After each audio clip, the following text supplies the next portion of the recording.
Assalamualaikum warahmatullahi wabarakatuh. Alhamdulillahirabbil alamin wassalatu wassalamu ala asrofil anbiya'i wal mursalin wa ala alihi wa sahbihi. Perkenalkan, kami merupakan anggota dari kelompok 2. Kami akan membahas topik-topik ataupun permasalahan mengenai agroindustri di Indonesia yang sedang hangat belakangan ini. Perkenalkan, saya Agam Syahril Hamda dan rekan saya Muhammad Mustafa. Saya Setia Zari. Saya Nurahma Suryani. Halo, dengar? Saya Ani Hakim. Agroindustri adalah sebuah sektor industri yang memanfaatkan hasil pertanian sebagai bahan baku utama, sehingga produk pertanian menghasilkan nilai tambah yang lebih tinggi. Nah, tahu nggak sih Kak, di zaman modern ini banyak isu-isu hangat yang berkaitan dengan agroindustri. Salah satunya itu keberhasilan Indonesia menciptakan biohidrokarbon. Jadi biohidrokarbon sendiri itu merupakan bahan bakar yang terbuat dari sumber alternatif terbarukan, yakninya itu biasanya itu minyak-minyak nabati. Salah satunya itu minyak kelapa sawit, di mana di Indonesia sendiri perkebunan kelapa sawit cukup luas. Kakak tahu nggak sih Kak, mengapa biohidrokarbon dari minyak kelapa sawit itu begitu menarik? Tahu dong, ada 3 yang membuat biohidrokarbon menjadi lebih menarik. Yang pertama itu ramah lingkungan, terus yang kedua berkelanjutan, terus yang ketiga dapat mengurangi impor bahan fosil di Indonesia. Wah, banyak juga ya Kak. Iya dong. Nah, Kakak sekarang tahu nggak sih bagaimana proses pengolahan biohidrokarbon? Gimana caranya tuh? Nah, mari kita belajar bersama-sama. Proses pengolahan biohidrokarbon yang pertama adalah ekstraksi minyak sawit atau CPO, pemilihan dan pemrosesan tandan buah segar TBS. Mengolah buah kelapa sawit yang dipanen menjadi minyak sawit mentah CPO melalui proses pemanasan, penghancuran, pengepresan untuk mengekstraksi minyak. Kemudian menyaring minyak sawit mentah untuk menghilangkan kotoran atau partikel lainnya. Langkah yang kedua adalah penyaringan dan pemurnian minyak sawit dengan cara penghilangan impuritas dan penyempurnaan kualitas. Proses yang ketiga yakni konversi ke biohidrokarbon, di mana 2 metode utama yang digunakan adalah pirolisasi dan hidrodesulfurisasi. Proses yang keempat, pemurnian dan penyempurnaan biohidrokarbon dengan distilisasi, penghilangan sisa gas dan air, dan penyaringan serta pembersihan. Proses yang terakhir, pengujian dan pengemasan. Setelah proses pemurnian, biohidrokarbon diuji untuk memastikan bahan dan kualitas sesuai dengan standar bahan bakar. Beberapa pengujian yang dilakukan yakni mengetahui kekentalan, menilai kualitas pembakaran bahan bakar, mengukur adanya senyawa yang diinginkan dalam produk. Nah, sekarang udah pada tahu kan proses pengolahan biohidrokarbon?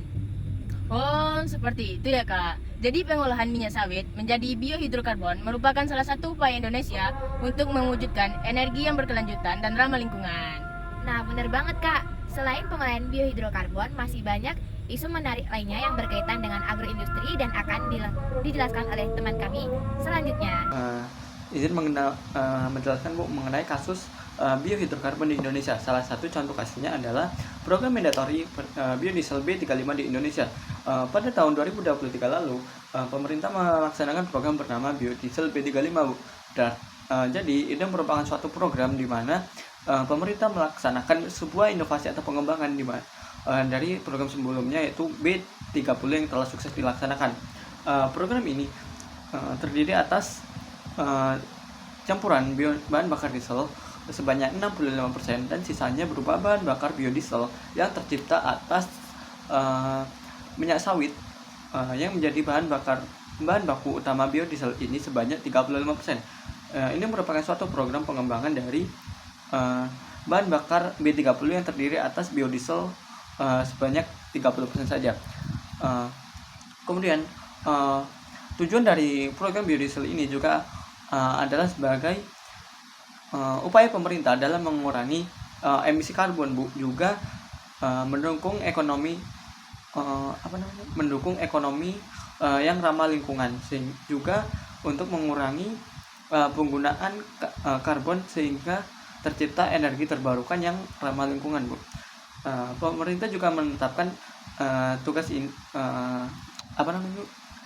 menetapkan program ini dari berbagai sektor, mulai dari transportasi, industri, diesel, dan yang lainnya, di mana program ini juga diawasi oleh Badan Pengelola Dana Perkebunan Kelapa Sawit atau BPD PKS, di mana termasuk program pihak yang mensubsidi silang dari dana kelapa sawit untuk produsen biodiesel ini, Bu.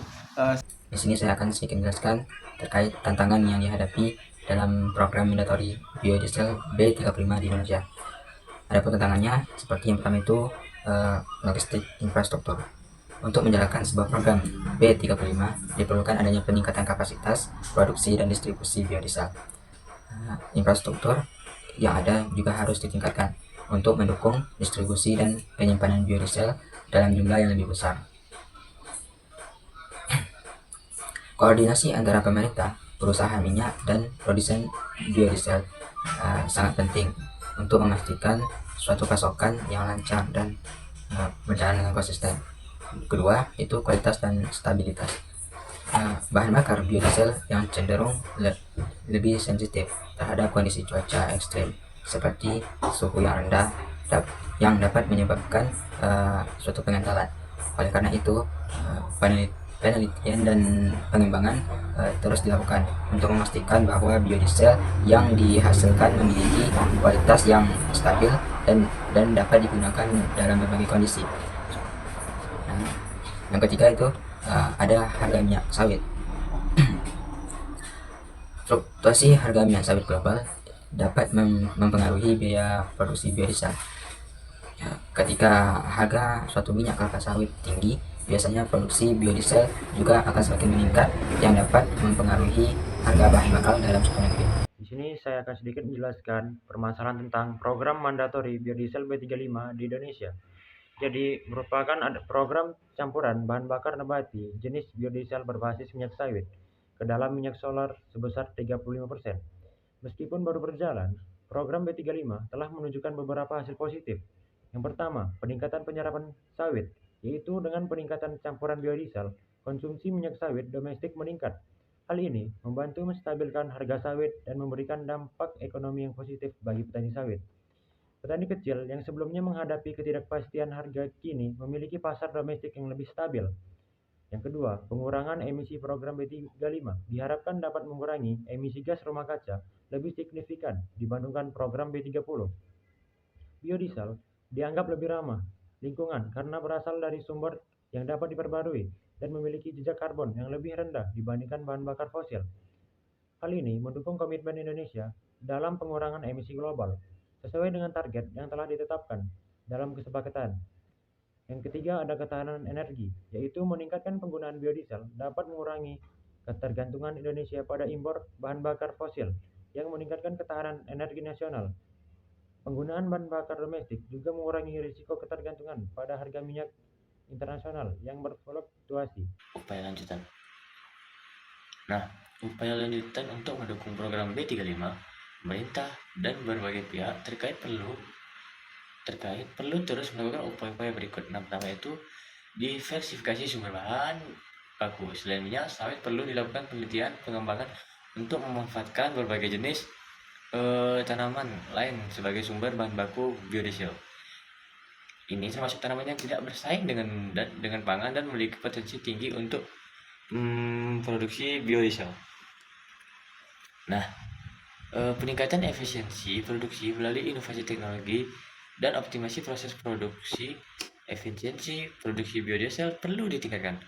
Ini mencakup penggunaan teknologi baru yang lebih hemat energi dan menghasilkan biodiesel berkualitas tinggi. Penguatan riset dan pengembangan, meningkatkan investasi dalam riset untuk menemukan teknologi baru dan meningkatkan kualitas produk. Kolaborasi antara lembaga penelitian, universitas, dan industri sangat penting untuk menghasilkan inovasi yang dapat diterapkan secara komersial. Kerja bersama multi pihak melibatkan pemerintah, swasta, dan masyarakat dalam pengembangan industri biodiesel. Kerjasama ini penting untuk memastikan bahwa semua pihak mendukung dan berkontribusi terhadap keberhasilan program B35. Promosi dan edukasi meningkatkan kesadaran masyarakat tentang pentingnya energi terbarukan dan keunggulan biodiesel. Edukasi pada masyarakat dan industri tentang manfaat penggunaan biodiesel dapat meningkatkan permintaan dan dukungan terhadap program ini. Kesimpulannya, program biodiesel B35 adalah langkah besar dalam upaya Indonesia untuk mengembangkan industri biohidrokarbon yang lebih berkelanjutan. Meskipun ada berbagai tantangan, pemerintah dan sektor swasta bekerja sama untuk memastikan keberhasilan program ini. Dengan menggunakan lebih banyak biodiesel, Indonesia tidak hanya membantu melindungi lingkungan, tetapi juga mendukung ekonomi nasional, terutama bagi para petani sawit dan industri terkait. Program ini diharapkan dapat menjadi model bagi negara-negara lain dalam mengembangkan energi terbarukan dan mencapai target pengurangan emisi global. Baik, itu merupakan sekian mengenai permasalahan atau isu-isu yang ini. Jika ada salah kata ataupun kekurangan, kami mohon maaf. Kami akhiri. Wassalamualaikum warahmatullahi wabarakatuh.